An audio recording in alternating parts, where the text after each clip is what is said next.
Bismillahirrahmanirrahim. Alhamdulillahi rabbil alamin, wassalatu wassalamu ala rasulina Muhammadin wa ala alihi wa sahbihi ajma'in.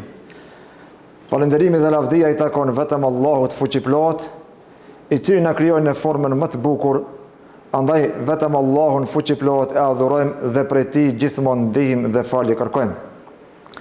Salavatet tona I dërgojmë Muhammed Mustafa sallallahu alaihi wasallam, paqja, mëshira dhe begatita Allahut fuqiplot qofshin mbi familjen e ndershme të pejgamberit alayhis salam, shokët e tij besnik dhe mbi të gjithë ata që ndjekin rrugën e Allahut dhe sunetin e pejgamberit alayhis salam deri në ditën e gjykimit. Të nderuar vëllezër besimtar, assalamu alaikum wa rahmatullahi wa barakatuh. Paqja, mëshira dhe begatita Allahut qofshin mbi të gjithë ju. Pasi që jemi në muajin e bekuar të Ramazanit, fillimisht për hajrin e qoftë ky muaj I mardhruar, duke lutur Allahun xhalleshanuhu që të na e lehtëson agjërimin ton dhe të na I pranon të gjitha ibadetet në këtë muaj të madhrishëm. Duke dashur të këshilloj vetveten dhe juve, do të flas shkurtimisht mbi temën sinqeriteti në adhurim, apo sinqeriteti në ibadetet tona që I bëjmë për Allahun xhalleshanuhu. Ç'është sinqeriteti? Sinqeriteti është përkushtimi I robit në adhurimet që I bën ndaj Allahut xhalleshanuhu, dhe ky adhurim të jetë me zemër dhe shpirt, pastër duke synuar kënaqësinë e Allahut xhalleshanuhu, larg nga çdo hipokrizi dhe duke mos dashur që dikush na lavdon për ibadetin ton që e bëjmë tek Allahu dhul xhelal. Po ashtu edhe fjalët, edhe veprat tona duhet të jenë të përputhura ashtu siç na ka mësuar Allahu xhalleshanuhu, sepse Allahu fuqiplot në Kur'anin famëlar thot: Ja eyyuhalladhina amanu lima taquluna ma la taf'alun. O ju që keni besuar, përse e thoni atë që nuk e veproni?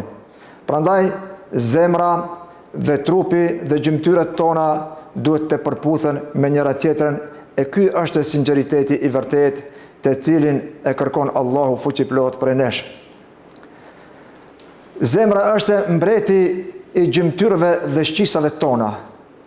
Andaj, nëse zemra është shëndosh, është udhëzuar dhe është me plot sinqeritet, atëherë edhe gjymtyrët tona do të jenë në rregull dhe do të punojnë vepra të mira. E nëse zemra është e prishur dhe e devijuar, atëherë edhe gjymtyrët tona do të jenë të devijuara dhe të prishura. Prandaj, mund të themi plotësisht se zemra është vendi ku qëndron sinqeriteti dhe ajo do të rregullohet vetëm me sinqeritet dhe drejtësi.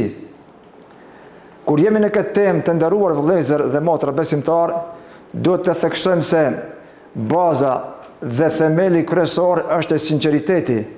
Sinqeriteti është ajo me të cilën neve do të na pranohen veprat tona tek Allahu dhul xhelal, apo në mungesë të Tij do të na refuzohen. Prandaj Allahu xhalleshanuhu shikon në zemrat tona dhe vetëm ai e di se çka fshehim në zemrat tona. Prandaj thot Allahu I madhrishëm në Kur'anin famëlar: Ya'lamu kha'inatal a'yuni wa ma tukhfi as-sudur. Ai e din se çka fshehin sytë mashtrues dhe çka fshihet në krahëror.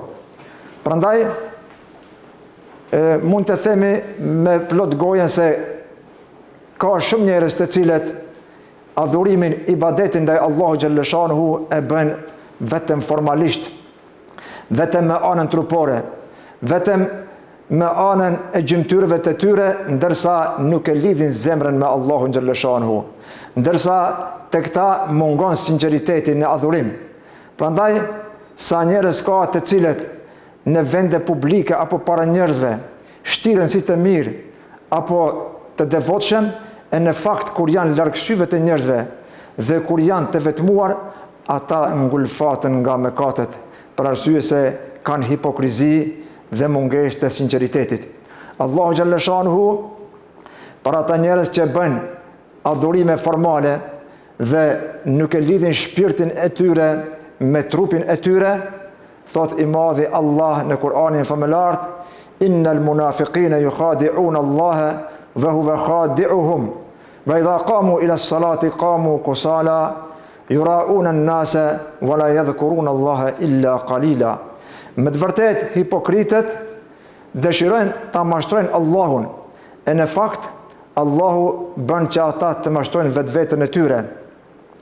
Yura'una an-nas, ata edhe namazin e bën sa për t'i pa njerëzit. Vela yadhkuruna Allaha illa qalila, dhe nuk e përmendin Allahun përpos shumë pak.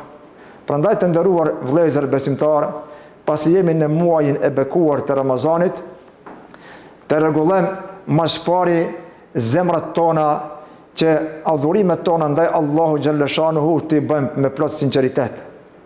Njerëzit në jetën e kësaj dunjaje garojnë me këmbët e tyre, me gjymtyrët e tyre, me trupin e tyre dhe me pasurinë e tyre, vetëm për të bërë famë dhe për të arritur një karrierë, ndërsa tek Allahu xhallashanuhu garat bëhen me zemër dhe me shpirt.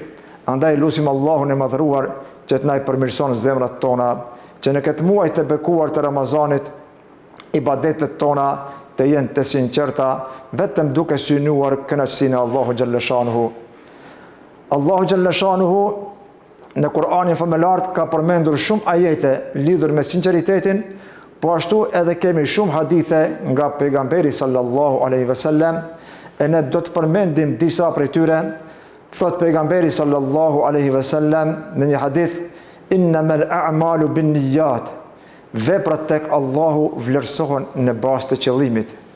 Ndërsa sa i përket sinqeritetit dhe njerëzve të sinqert, ata që veprat i bëjnë pastër për hir të Allahu xhallashanuhu, pejgamberi sallallahu alaihi wasallam ka përmendur në një hadith ku thot 7 grupe të njerëzve ditën e gjykimit do të jenë në hijen e Arshit, atë ditë që nuk ka hije tjetër përpos hijes së tij. Dhe që mos i përmendim të gjitha, ne do t'i përmendim vetëm 2 prej tyre, do ta përmendim të 6-ën dhe të 7-ën, ku thot pejgamberi alayhi salatu vesselam, dhe një njeri i cili jep sadaka me të djathtën e tij fshehurazi, saqë edhe e majta e tij nuk e din çka ka dhënë e djathta. Dhe ky është sinqeriteti i vërtet, dhe ky njeri do të jetë në hijen e Arshit ditën e gjykimit.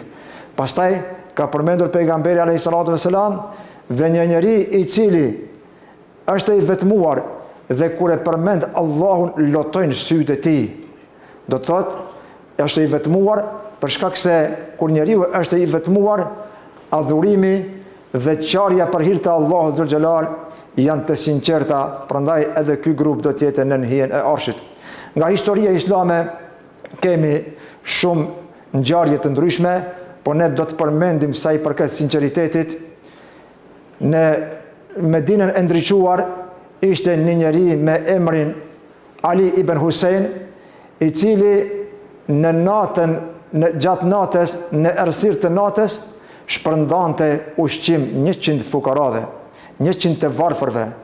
Ai barte bukë në shpinën e tij gjatë errësirës së natës dhe thoshte vazhdimisht: sadakaja në errësirën e natës e shuan hidhrimin e Allahut.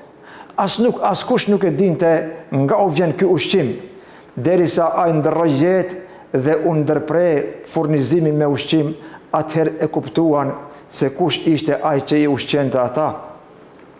Ndërsa Ebu Bekri radiallahu anhu, ai i cili ishte pas Resulullahit alayhi salatu vesselam dhe shoku më i ngushtë i pejgamberit alayhi salam, të cilin pejgamberi alayhi salam e quajti me novkën as-Siddiq, i sinqerti, në një rast pejgamberi sallallahu alaihi wasallam duke qëndruar bashkë me shokët e tij, aty ishte prezent edhe Ebu Bekri.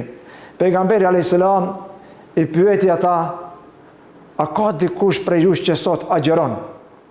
Ebu Bekri radiallahu anhu tha: unë, o i dërguari i Allahut. A ka dikush prej jush që sot ka falur apo ka prezentuar në një xhenaze? Tha Ebu Bekri: unë, o i dërguari i Allahut. Pastaj pejgamberi alayhis salam pyeti: a ka dikush prej jush që sot e ka ushqyer një të varfër? Unë, tha Ebu Bekri. A ka dikush prej jush që sot e ka vizituar një smur? Unë, tha Ebu Bekri, atër pejgamberi a.s. tha, të gjitha këto vepra janë vepra me të cilat njeriu shkon në xhennet. Andaj, sinqeriteti është gjë madhështore në adhurimet tona.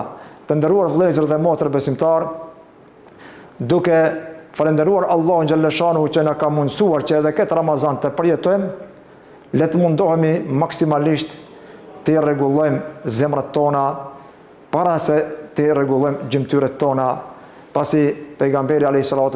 ka thënë në një hadith, në trupin e njeriut është një copë muskull, nëse ai është në rregull, atëherë i gjithë trupi është në rregull. E nëse ai është i prishur, atëherë i gjithë trupi është i prishur, e ajo është zemra. E lutim Allahun fuqiplot që të na pranon të gjitha ibadetet tona, të na mëshiron, të na fal dhe të na shpëton nga dënimi me zjarr për hir të muajit të madhërisëm të Ramazanit. Wa akhiru da'wana anil hamdulillahi rabbil alamin.